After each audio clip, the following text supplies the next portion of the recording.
Hello everyone. In this video, we are going to study topic of noun that is apostrophe.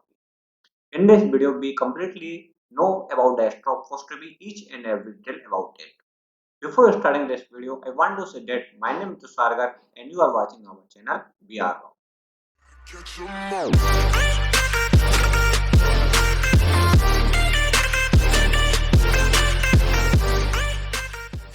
Apostrophe क्या होता है? Apostrophe जो होता है वो पोजीशन शो करने के काम में आता है। पोजीशन मतलब कि किसी को अपना है ये बताने काम आता है कि उस चीज पर अपना हक है या फिर वो अपने से रिलेटेड होती है, तो उस चीज को शो करने के लिए हम एपोस्ट्रोफी का यूज करते हैं। याद रखिए, एपोस्ट्रोफी का यूज कभी भी नॉन लिविंग थिंग के साथ नहीं किया जाता है। इस चीज का हमेशा ध्यान रखिएगा। इससे रिलेटेड बारे में काफी क्वेश्चन अपने एग्जाम में आते हैं। ये बात याद रखिए कि जब भी नाउन सिंगुलर होता है तो उसके साथ हमेशा ही एपोस्ट्रोफी एस का यूज किया जाता है। Just like my friend name, यहाँ पर जो फ्रेंड लिखा हुआ है वो एक सिंगुलर नाउन है और उसके साथ एपोस्ट्रोफी एस का यूज किया गया है। नेक्स्ट इज जो यहाँ पर प्लूरल नाउन आता है, अगर तो प्लूरल नाउन के साथ केवल एपोस्ट्रोफी का यूज करते हैं, उसके साथ एस का यूज नहीं करते हैं। जस्ट लाइक यहाँ पर माय फ्रेंड्स नेम्स, यहाँ पर जो फ्रेंड्स लिखा हुआ है वो एक प्लूरल नाउन है और उसके साथ केवल ही एपोस्ट्रोफी का यूज किया है, हमने उसके साथ एस का यूज नहीं किया है। ये देखिए इर्रेगुलर नाउन, अगर कभी भी इर्रेगुलर नाउन का यूज किया जाता है तो उसके साथ एपोस्ट्रोफी एस का यूज किया जाता है। इर्रेगुलर नाउन का मतलब है कि जो नाउन वो प्लूरल है लेकिन उसके एंड में एस का यूज नहीं किया गया है, तो उसके लिए हम एपोस्ट्रोफी एस का यूज करते हैं। Just like women's right. Next is the children's names.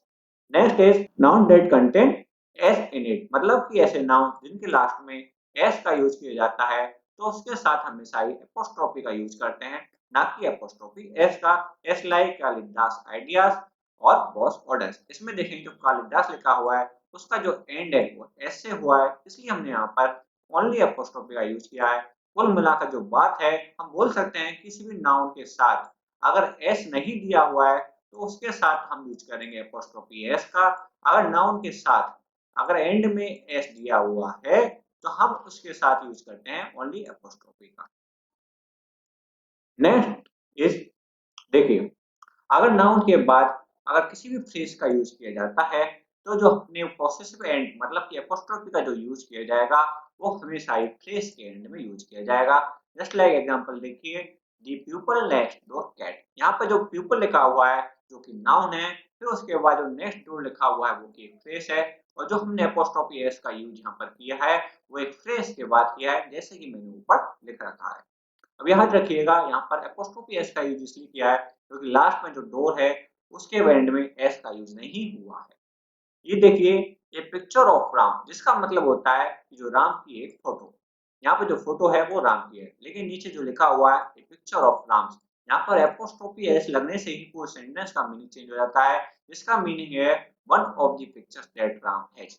मतलब कि जो राम के पास जितने भी पिक्चर हैं उनमें से कोई एक फोटो, जरूरी नहीं कि वो फोटो है वो राम की हो, लेकिन ऊपर वाले मीन्स में ये फर्क पता है कि जो फोटो है वो एक राम की है।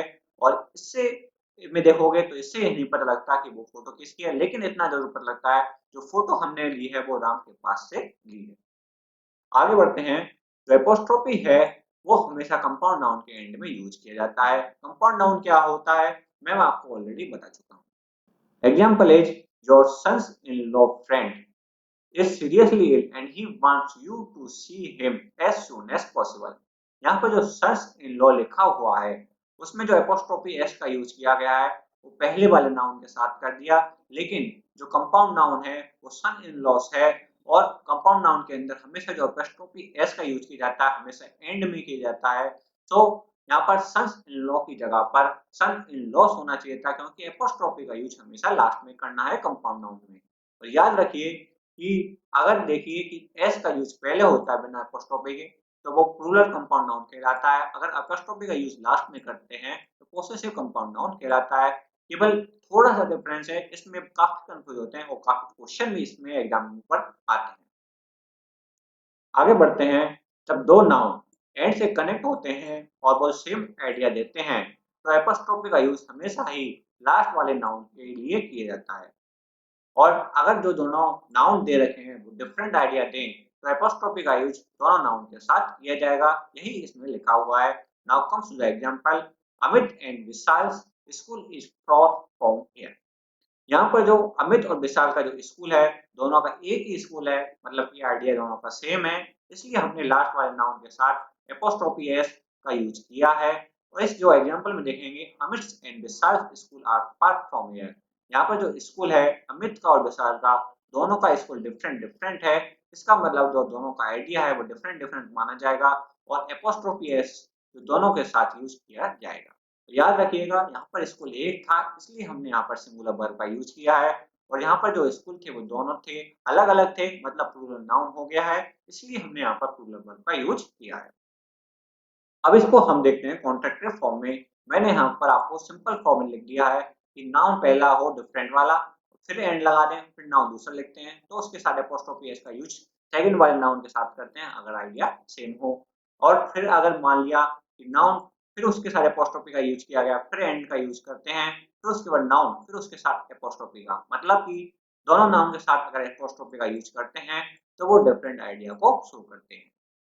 आगे बढ़ते हैं। इसमें देखिए कि इंडेफिनिट थिंग के साथ कभी भी एपोस्ट्रोफी का यूज नहीं किया जाता है। मैंने आपको वीडियो के स्टार्टिंग में बताया था कि नॉन लिविंग थिंग के साथ एपोस्ट्रोफी का यूज कभी नहीं करते हैं, और जो इंडेफिनिट थिंग्स होती हैं वो एक नॉन लिविंग थिंग्स के अंदर ही आती हैं। आगे देखते हैं कि जो इंडेफिनिट पर्सन होता है उसके साथ एपोस्ट्रोफी का यूज किया जाता है। एपोस्ट्रोफी इंडेफिनिट पर्सन में आता है somebody, nobody, nobody, S like. और इंडेफिनिट पर्सन के बाद अगर एलाइस का यूज करते हैं तो एपोस्ट्रोफी एस का यूज हमेशा एलाइस के बाद किया जाएगा, ना कि इन दोनों के बीच में। Now comes to the example, everything's life is short. यहाँ पर देखेंगे जो एवरीथिंग लिखा हुआ है जो कि एक इनडेफिनिट थिंग है, और मैंने बताया कि इनडेफिनिट थिंग के साथ एपोस्ट्रोफी का यूज नहीं करते हैं। तो यहाँ पर है जो करेक्शन की जरूरत है, यहाँ पर क्या आएगा, यहाँ पर हमको अगर करेक्शन करना है तो हम क्या करते हैं कि लाइफ को एवरीथिंग से पहले ले जाते हैं और उन दोनों के बीच में ऑफ का यूज करते हैं, फिर डी लिख देते हैं। जस्ट लाइक लाइफ को हम पहले ले आए, फिर उन दोनों को कनेक्ट करने के लिए हमने ऑफ का यूज किया और स्टार्टिंग में दी आर्टिकल का यूज कर लिया। यही इसकी करेक्ट फॉर्म बनेगी, ना कि ये वाली जो पोसेसिव फॉर्म में दिख रही है। Next example is you know it well when your success in life depends not on my advice but on somebody else. इसमें जो somebody else लिखा हुआ है, इसका मतलब है कि somebody else के बाद एडवाइस के बारे में बात की है। मैं पूरा सेंटेंस का पहले मीनिंग बता देता हूँ कि आप जानते हैं कि जो आपकी सक्सेस है वो मेरी एडवाइस पर डिपेंड नहीं करती, बल्कि किसी और व्यक्ति की एडवाइस पर डिपेंड करती है। मतलब कि किसी और व्यक्ति की एडवाइस, यहाँ पर जो somebody else है वो एडवाइस के लिए आया है, मतलब कि किसी व्यक्ति की एडवाइस, तो यहाँ पर पोजीशन शो किया है एडवाइस के लिए। अब जो somebody else दे रखा है वो पोजीशन में शो करना है, तो उसके साथ एपोस्ट्रोफी का इसका यूज करना पड़ेगा। तो हम यहाँ पे लिखते हैं somebody else, जो कि लास्ट में एपोस्ट्रोफी एस का यूज किया जाता है, जैसा कि मैंने आपको यहाँ बताया। Next example is everybody's business is nobody business said the teacher to the student. यहाँ पर जो एवरीबॉडी बिजनेस, यहाँ पर जो एवरीबॉडी जो पोजीशन शो कर रहा है वो बिजनेस के लिए कर रहा है, और यहाँ पर जो नोबडी शो कर रहा है वो पोजीशन वो बिजनेस के लिए कर रहा है, इसलिए हमने यहाँ पर एपोस्ट्रोफी एस का यूज दोनों के साथ किया है, जैसा कि मैंने दूसरे नंबर पर बताया है। नेक्स्ट इज अगर सेंटेंस के अंदर ईच अदर और बेनेथ अदर का यूज किया जाता है तो उसके लास्ट में पोसेसिव शो करने के लिए एपोस्ट्रोफी एस का यूज किया जाता है। एस पी सी ने example they like each others idea. यहाँ पर जो पोसेसिव शो किया वो आइडिया के लिए किया गया है, इसलिए हमने ईच अदर के साथ एपोस्ट्रोफी एस का यूज किया है। Next is noun, noun in apposition plus apostrophe. अगर नाउन और उसके बाद एपोजिशन ऑफ नाउन का यूज किया जाए तो लास्ट में एपोस्ट्रोफी का यूज किया जाता है, ना कि इसके बाद एपोस्ट्रोफी का यूज करना है। S in example Ravi my friends father. यहाँ पर जो फादर है वो फ्रेंड के हैं, इसलिए हमने फ्रेंड्स के साथ एपोस्ट्रोफी एस का यूज किया है। अगर हम इस एपोस्ट्रोफी एस को राजीव के साथ यूज करते हैं तो वो रॉन्ग माना जाता है। नेक्स्ट, जब भी किसी भी दो एपोस्ट्रोफी का यूज किसी सेंटेंस में एक साथ किया जाता है तो वो रॉन्ग माना जाता है। Just like Ram's wife's career. यहाँ पर जो राम है उसके साथ भी हमने एपोस्ट्रोफी एस का यूज किया है, और वाइफ है उसके साथ भी एपोस्ट्रोफी एस का यूज किया है। दोनों ही एक ही सेंटेंस में यूज हो रहे हैं, तो ये रॉन्ग है। हमें दोनों में से किसी एक के साथ करना है, और वो है राम की वाइफ के साथ करेंगे, और कैरियर को हम स्टार्टिंग में ले आएंगे, जस्ट लाइक यहाँ पे लिखा हुआ है कि the carrier of rams wife. Next is all both many each other neither. इन सब वर्ड के साथ एपोस्ट्रोफी एस का यूज नहीं किया जाता है, इस बात को याद कर लीजिएगा, इन वर्ड को याद कर लीजिएगा। S like each price is high, यहाँ पर जो ईच प्राइस लिखा हुआ है उसके साथ एपोस्ट्रोफी का यूज किया है। जैसा कि मैंने अभी आपको बताया है कि इसके साथ एपोस्ट्रोफी का यूज करना रॉन्ग है, तो हम क्या करेंगे, जो प्राइस है उसको ईच के आगे ले आएंगे, बीच में ऑफ का यूज करेंगे और स्टार्टिंग में आर्टिकल द का यूज कर देंगे। नेक्स्ट इज एपोस्ट्रोफी का यूज कहां कहां किया जा सकता है। पहला, टाइम के साथ, just like a day March, a day, A weeks holiday, in A years time. Years यहां पर एस और लगा लेना। जो नेक्स्ट यूज है वो है with space of distance, just like a stone's throw, a foot's length, a dust point. जो नेक्स्ट यूज है वो है विथ के साथ, a pound's weight, a ton's weight. Phrases के साथ भी इसका यूज किया जाता है। At his fingers end, to his heart's content, at his wits end. जो नेक्स्ट यूज है एपोस्ट्रोफी का वो एक पर्सनिफाइड ऑब्जेक्ट के साथ भी किया जा सकता है, just like India's hero, nature's law, society's demand. ये सोसाइटीज डिमांड लगा हुआ है वो काफी इंपॉर्टेंट है, इसमें भी क्वेश्चन काफी यूज आते हैं एग्जाम में, याद रखिएगा। जो नेक्स्ट यूज है वो है हेवनली ऑब्जेक्ट के साथ, जस्ट लाइक अर्थ एटमोस्फियर। अब इस पर एग्जाम्पल लिखते हैं, we have book a 3 weeks holiday. यहाँ पर ए हॉलीडे ऑफ 3 वीक्स भी लिखना सही है, और ए 3 फिर हाइफन फिर वीक फिर हॉलीडे, ये तीनों जो लिखे हुए हैं तीनों फॉर्म में हम लिख सकते हैं, ये तीनों करेक्ट हैं। Next example is he came to his bits end when he found that his younger brother had slept his wife.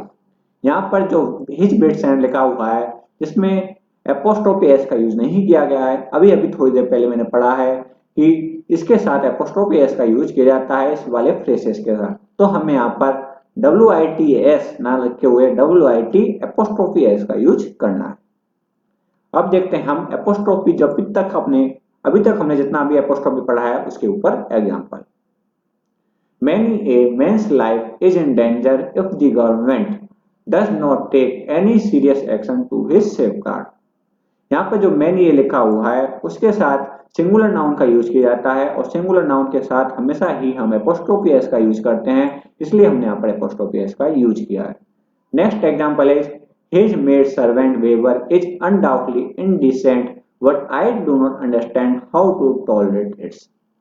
यहाँ पर जो मेड सर्वेंट लिखा हुआ है जो कि एक कंपाउंड नाउन है, और कंपाउंड नाउन के साथ जो एपोस्ट्रोफी एस का यूज किया जाता है वो एंड में किया जाता है, और जो बिहेवियर है उसको शो करने के लिए किया जाएगा। तो मेड सर्वेंट के बिहेवियर की बात यहाँ पर की गई है, यहाँ पर जो पोजीशन शो किया गया वो बिहेवियर के लिए किया गया है, इसलिए हम जो एपोस्ट्रोफी का यूज करेंगे वो सर्वेंट के बाद में करेंगे।